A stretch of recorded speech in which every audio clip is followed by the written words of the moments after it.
Pagkatay sili pa ng sili? Hindi. Kaya matag ito. Ayan o. Sinabi tap. Same pare. Lagi rin ako dumadaan dito. Pero parang wala namang nakatira talaga dyan. Alam nyo, parang ang sarap pasukin niya. Tara kaya pumasok dyan sa loob. Naku, mga iho! Huwag na huwag kayong papasok sa bahay. Ha? Bakit naman po? Meron diyang mga mamamatay tao.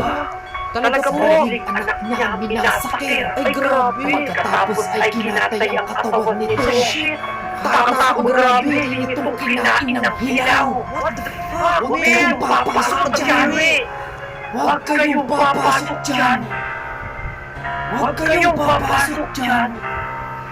Sounds exciting, no? Kaya nga pre, Ang ina-exciting. Narinig mo ba yung sinabi ng matanda kanina? Tatay, minasakar yung sariling anak.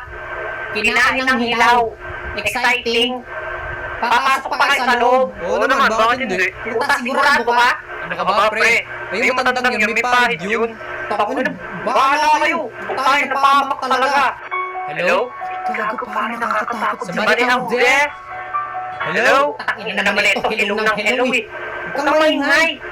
Kung talaga dyan, mamaya, may nakarinig yan. Ayan na, ayan. Tangina na pre, di mo wala pa lang.